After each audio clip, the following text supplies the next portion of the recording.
Pleasant good night to all my CDP Labs Data Services subscribers and also to our first time visitors. Tonight's lesson will be about finding the y-intercept of the parabola, the vertex of the parabola, the x-intercepts of the parabola, and of course the line of symmetry. Now this is how you can do it. This is one method of doing it. So I'm going to show you how to do it.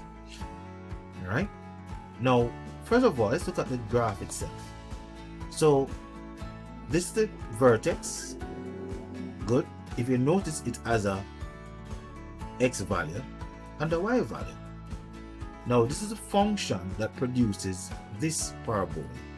And also let's look at the x-intercepts, which is -3 in this case and +5.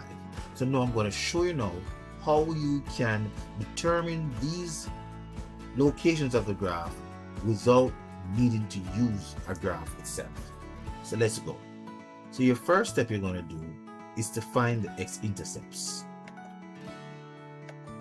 Now if you notice, let's take a look. If you notice, this is the expression. So let me kind of erase it for you quickly. Now the first objective is to make this part of the expression the same as the constant. So the constant is 15, and we know that 15 minus 15 will be equal to 0. Good. So in essence then, it is making the entire quadratic expression equal to 0. Now I know that when I add 9 to 6, I'll get 15. But the question I have to ask myself, what number, when I square it, I'll get 9? And then now, so 3 is the number that I square, and I will get 9. If I use +3, will the result give me 15? No, it will not give me 15. Why not? Because 3 is 9, but minus 2 times should give me 6. So it's 9 minus, it will give me -6, and 9 minus 6 will give me +3. But we're not looking for +3 because we want this part of the equation. As you can see, we want this part of the equation, or the expression rather, to be 15. So +3 doesn't work. So let's try -3 instead.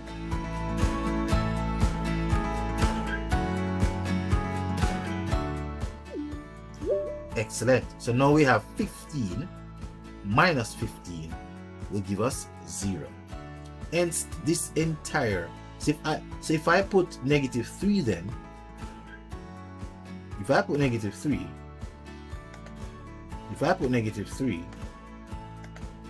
in this expression, I'm going to get 0.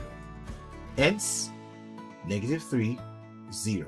So as I told you, so once you find the x-intercepts, and to find the x-intercepts, I made this part of the quadratic expression equal to the same right here. And once I can find that value, I can put it in the entire expression, and I recognize that I end up getting what? 0. Now what's the other value now? We say 5, and let's try 5. Let's put 5 in this section first. Exactly, we got the 15. Good. So let's put the 5 in the bigger machine now. You got 0. So therefore our two x-intercepts is -3 and 5. Simple. Never use a graph. Never need to use a graph. Now the secret to learning this is to pause the video, write some paragraphs of how I did it. So you're able to listen keenly and record, and then by writing, it improves your understanding, forcing your brain to slow down, hence improving your understanding. Now, so I've just found the x-intercepts. Now it's time to find the y-intercept.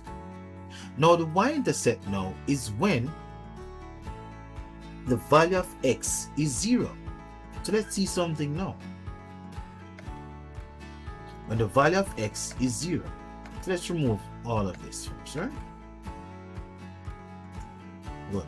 So when the value of x is 0, you'll get the y-intercept. Let's see. Good. So y is negative 15. So to always remember, to find the y-intercept, you make the value of x be 0. So that's that. So you find the y-intercept. So we just did that. Now it's time to find the line of symmetry. Now, simple. Now the line of symmetry is where we're finding the value of x. X equal to. What x is equal to will give us the line of symmetry. Now, watch me now. So, now that I have found my x-intercepts, I am going to draw a number line. See if we can find a number line somewhere here, right? Let's see. Here we have a number line. Good. So, I'm going to look for negative 3 on my number line.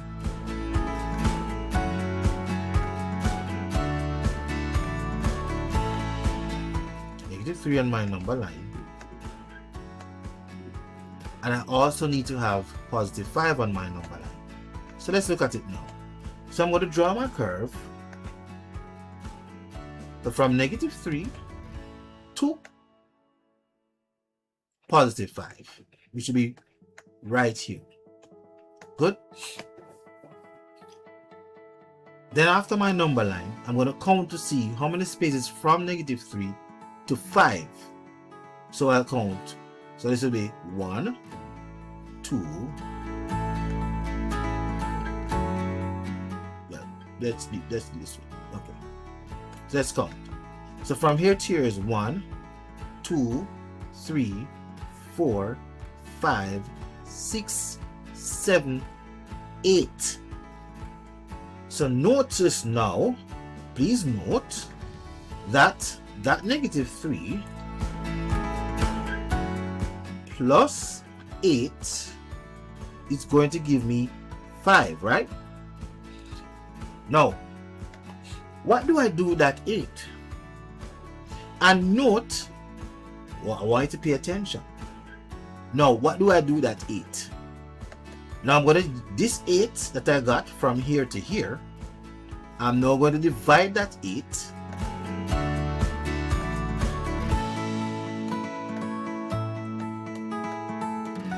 by 2, and I'll get 4.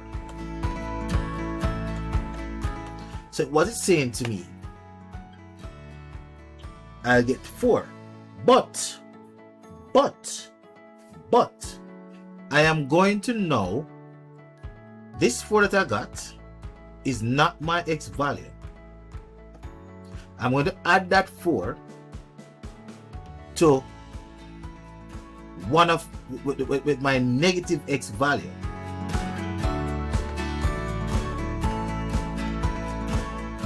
And I'll get positive 1.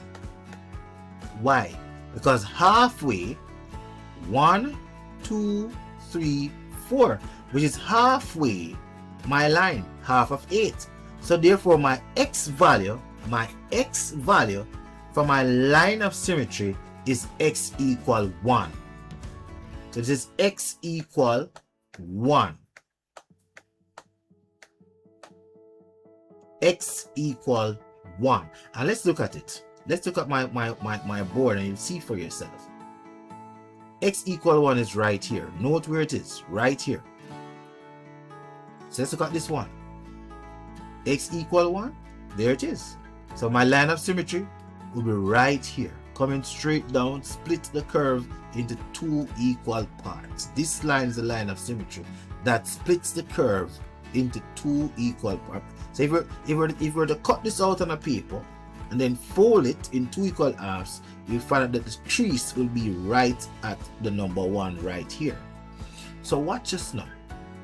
So now I found the x value. I found the x value for my line of symmetry. Now I need to find the vertex, where the vertex is. So now that I found my line of symmetry is 1, I'm going to put the x value of my line of symmetry into the expression.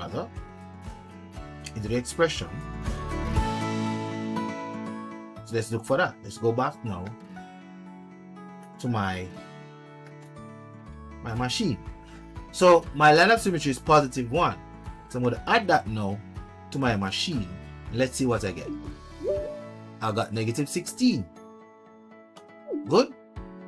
No, don't worry about that one, please. So let's try it again.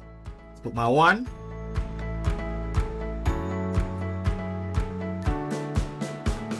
Into my machine. And I get negative 16. So negative 16 would be the y value for my vertex. Therefore, the vertex then,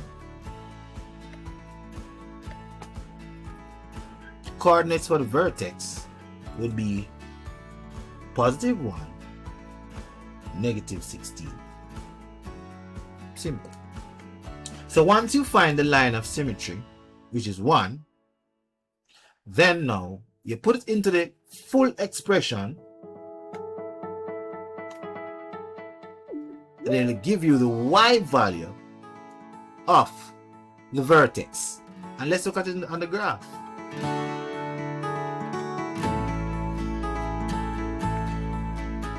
Negative 16. Simple, without using the graph.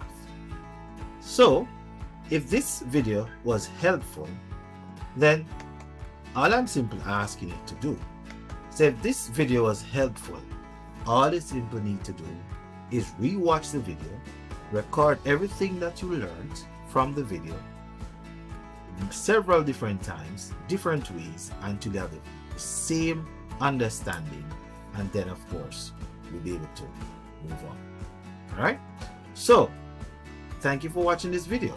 If you have not yet subscribed, subscribe, leave a comment. If this video was helpful, click on the like button, and of course share the channel with your friend. Oh, guess what? We are having SAT free 3 weeks online classes. I'm going to put the link in the description, and then you click on the link in the description, register for that free 3 weeks online SAT program for the first 3 weeks, and then guess what? You win yourself a coupon. Have a good night. Peace out. It's me again.